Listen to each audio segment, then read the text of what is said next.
नमस्कार मित्रों, जोहार। सतत व्यावसायिक मूल्यांकन सभी शिक्षकों को करना है और हम लोग इसका आंसर की वीडियो के माध्यम से देख रहे थे, जिसमें से मॉड्यूल 1 से लेकर आपका मॉड्यूल 19 तक का आंसर की मैंने बता दिया है। यदि आप लोगों ने उस वीडियो को नहीं देखा है तो ऊपर आई बटन पर या फिर नीचे आपको डिस्क्रिप्शन में उसका लिंक मिल जाएगा, वहाँ से आप देख सकते हैं। इस वीडियो में हम लोग मॉड्यूल 20 पेज नंबर 39 से शुरू करेंगे। चैनल पर पहली बार है तो ज़रूर सब्सक्राइब कर ले, क्योंकि विभाग से जुड़ी हुई जो भी महत्वपूर्ण जानकारी होती है इस चैनल के माध्यम से आपस में साझा की जाती है। तो चलिए हम लोग आज कुछ नया देखते हैं। तो मॉड्यूल 20 पेज 39 का क्वेश्चन है, शिक्षकों द्वारा किया गया सतत और व्यापक मूल्यांकन CCE किसका आकलन करता है। तो ये जो आकलन करता है वो छात्रों के संपूर्ण विकास को, अर्थात ज्ञान, कौशल और व्यवहार का आकलन करता है। दूसरा क्वेश्चन है, निम्नलिखित में कौन सा आकलन का प्रकार नहीं है। तो संकल्पनात्मक आकलन का प्रकार नहीं है, तो इसका C हो जाएगा। तीसरा है, आकलन का मुख्य उद्देश्य क्या होता है। तो इसका B हो जाएगा, छात्रों के सीखने की प्रगति को मापना और सुधार के अवसर देना कार्य। मॉड्यूल 20 पेज 40 क्वेश्चन है आपका, जब एक शिक्षक कक्षा में छात्रों से प्रश्न पूछकर उनकी समझ का आकलन करता है तो यह कौन सा आकलन होता है। तो ये कहलाता है प्रक्रियात्मक आकलन। दूसरा क्वेश्चन है, शिक्षकों द्वारा किया गया सतत और व्यापक मूल्यांकन CCE किसका आकलन करता है। रिपीट क्वेश्चन है ये। तो ये आकलन करता है छात्रों के संपूर्ण विकास को, ज्ञान, कौशल और व्यवहार। तीसरा है, निम्नलिखित में कौन सा आकलन का प्रकार नहीं है। तो संकलनात्मक आकलन, ये भी रिपीट क्वेश्चन है। चौथा है, शिक्षकों को छात्रों का मूल्यांकन करते समय किसका ध्यान रखना चाहिए। तो यहाँ हो जाएगा आपका उपरोक्त सभी का। पांचवा है, आकलन का मुख्य उद्देश्य क्या होता है। तो इसका अर्थ होगा छात्रों के सीखने की प्रगति को मापना और सुधार के अवसर देना कार्य। इसी से संबंधित फिर आकलन क्वेश्चन जो है वो आप देख सकते हैं। 2-4 लाइन आप लिख सकते हैं, छोड़ भी सकते हैं, आपकी इच्छा पर है। मैंने लिखा है, क्वेश्चन यही है और इसका ये आंसर है, आप देख सकते हैं। इसको छोड़ के भी आगे बढ़िएगा तो आप बढ़ सकते हैं।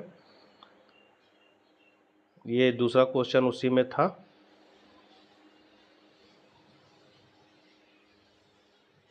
अब मॉड्यूल 21 पेज 41, राष्ट्रीय शिक्षा नीति 2020 में समावेशी शिक्षा पर विशेष ध्यान क्यों दिया गया। तो इसका हो जाएगा शिक्षा तक सभी को पहुंच सुनिश्चित करने के लिए। अगला है, आपके अनुसार समावेशी शिक्षा का मुख्य उद्देश्य क्या है। तो उपरोक्त सभी हो जाएगा। समावेशी शिक्षा किस सिद्धांत पर आधारित है। तो समानता और निष्पक्षता। मॉड्यूल 21 पेज 42, राष्ट्रीय शिक्षा नीति 2020 में समावेशी शिक्षा पर विशेष ध्यान क्यों दिया गया है। तो शिक्षा तक सभी की पहुंच सुनिश्चित करने के लिए। रिपीट क्वेश्चन है, आपके अनुसार समावेशी शिक्षा का मुख्य उद्देश्य क्या है। तो इसका हो जाएगा उपरोक्त सभी। अगला है, समावेशी शिक्षा किस सिद्धांत पर आधारित है। तो समानता और निष्पक्षता पर। समावेशी कक्षा में शिक्षक की भूमिका क्या होनी चाहिए। तो इसका हो जाएगा सभी छात्रों की विभिन्न क्षमताओं को समझते हुए शिक्षा देना। पांचवा है, समावेशी शिक्षा में बाधा बनने वाला मुख्य कारण क्या है। तो इसका हो जाएगा शिक्षकों का समुचित प्रशिक्षण ना होना। क्वेश्चन आंसर है, आपकी इच्छा पर है, आप इसको दे सकते हैं या फिर आप आगे मॉड्यूल में बढ़ सकते हैं।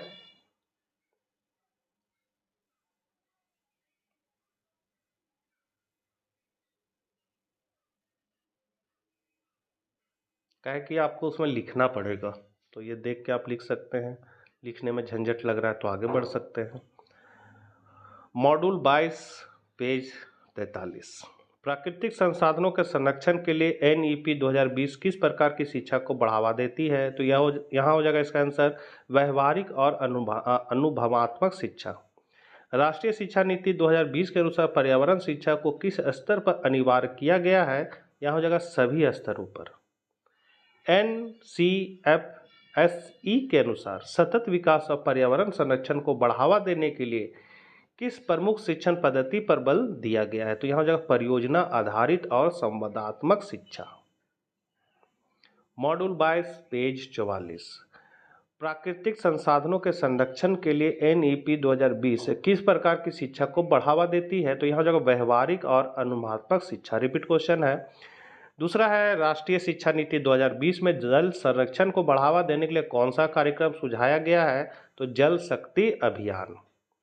पर्यावरण संरक्षण हेतु छात्रों को व्यवहारिक ज्ञान देने के लिए NEP 2020 में क्या सुझाव दिया गया है? तो यहाँ जाएगा प्राकृतिक आधारित शिक्षा और सामुदायिक भागीदारी। चौथा है राष्ट्रीय शिक्षा नीति 2020 के अनुसार पर्यावरण शिक्षा को किस स्तर पर अनिवार्य किया गया है? यहाँ हो जाएगा सभी स्तरों पर। पांचवा नंबर है NCFSE के अनुसार सतत विकास और पर्यावरण संरक्षण को बढ़ावा देने के लिए किस प्रमुख शिक्षण पद्धति पर बल दिया गया है? तो यहाँ हो जाएगा परियोजना आधारित और संवादात्मक शिक्षा। रिपीट क्वेश्चन है। फिर आपका चिंतनशील प्रश्न क्वेश्चन आंसर है, आपकी इच्छा पर है, आपको मन है तो लिख सकते हैं, नहीं तो आगे बढ़ सकते हैं।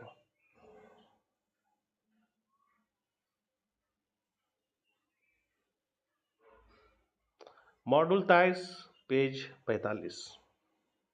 क्वेश्चन है आपका NEP 2020 के अनुसार छात्रवृत्ति योजनाओं का मुख्य उद्देश्य क्या है? तो इसका हो जाएगा छात्रों को आर्थिक सहायता प्रदान करना।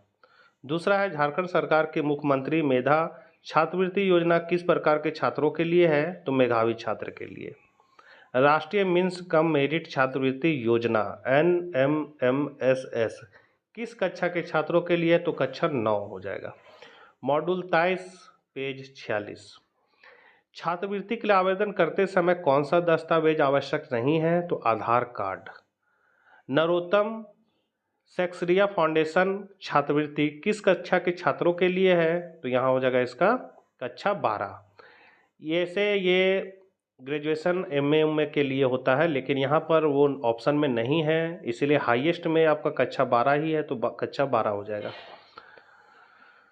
तीसरा नंबर क्वेश्चन है झारखंड सरकार के मुख्यमंत्री मेधा छात्रवृत्ति योजना किस प्रकार के छात्रों के लिए है? तो मेधावी छात्र। रिपीट क्वेश्चन NEP 2020 के अनुसार छात्रवृत्ति योजनाओं का मुख्य उद्देश्य क्या है? तो छात्रों को आर्थिक सहायता प्रदान करना। रिपीट क्वेश्चन है राष्ट्रीय मेंस कम मेरिट छात्रवृत्ति योजना किस कक्षा के छात्रों के लिए है? तो कक्षा 9। रिपीट क्वेश्चन है।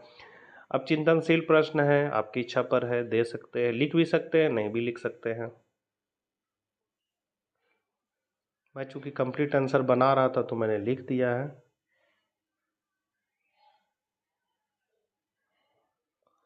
मॉड्यूल 24 पेज 47 का पहला क्वेश्चन है कक्षा में विविध शिक्षण शैलियों को कैसे अपनाया जा सकता है? तो इसका आंसर हो जाएगा अलग अलग तरीकों का मिश्रण इस्तेमाल करना। दूसरा है कक्षा में प्रभावी संवाद स्थापित करने के लिए शिक्षक को क्या करना चाहिए? तो यहाँ हो जाएगा विद्यार्थियों को चर्चा में भाग लेने के अवसर देना। यदि कोई विद्यार्थी किसी कार्य में बार बार असफल हो रहा है तो शिक्षक को कैसा दृष्टिकोण अपनाना चाहिए? तो आंसर हो जाएगा वैकल्पिक शिक्षण विधियों को अपनाना। Module 24 page 48। कक्षा में विविध शिक्षण शैलियों को कैसे अपनाया जा सकता है? तो अलग अलग तरीकों का मिश्रण इस्तेमाल करना। दूसरा कक्षा में प्रभावी संवाद स्थापित करने के लिए शिक्षक को क्या करना चाहिए? तो विद्यार्थियों को चर्चा में भाग लेने के अवसर देना। समावेशी शिक्षा का मुख्य उद्देश्य क्या है? तो इसका B हो जाएगा सभी पृष्ठभूमियों के विद्यार्थियों को समान अवसर देना। मूल्यांकन करते समय शिक्षक को किस बात का विशेष ध्यान रखना चाहिए? तो विद्यार्थियों के प्रयास और सुधार पर फोकस करना। यदि कोई विद्यार्थी किसी कार्य में बार बार असफल हो रहा है तो शिक्षक को कैसा दृष्टिकोण अपनाना चाहिए? B हो जाएगा वैकल्पिक शिक्षण विधियों को अपनाना। क्वेश्चन आंसर फिर आ गया आपका।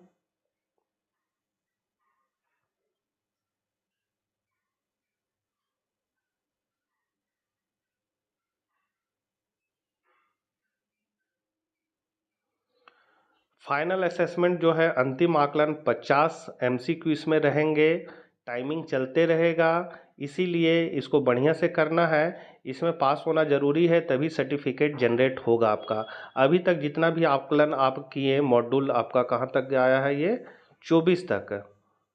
मॉड्यूल 24 पेज 48 तक जो आपने किया आकलन का क्वेश्चन, वो उतना ज़रूरी नहीं था, लेकिन फिर भी देना था। लेकिन ये जो 50 क्वेश्चन आपका अंतिम आकलन जो आएगा सब कोर्स करने के बाद, जब अंतिम फाइनल असेसमेंट होगा 50 MCQ उसमें रहेगा, उसको बढ़िया से कीजिएगा क्योंकि उसमें पास करना ज़रूरी है और इसमें सर्टिफिकेट आपका जनरेट होगा। तो पास करने पर ही सर्टिफिकेट जनरेट होगा, इसीलिए इसको बढ़िया से करना है। तो इसको आप लोग कॉपी में देख के लिख सकते हैं या फिर मैं कोशिश करूँगा नेक्स्ट वीडियो में इसको बताऊँगा। तो हम लोग मिलते हैं नेक्स्ट वीडियो में, तब तक आज्ञा दीजिए। जय हिंद, जय भारत।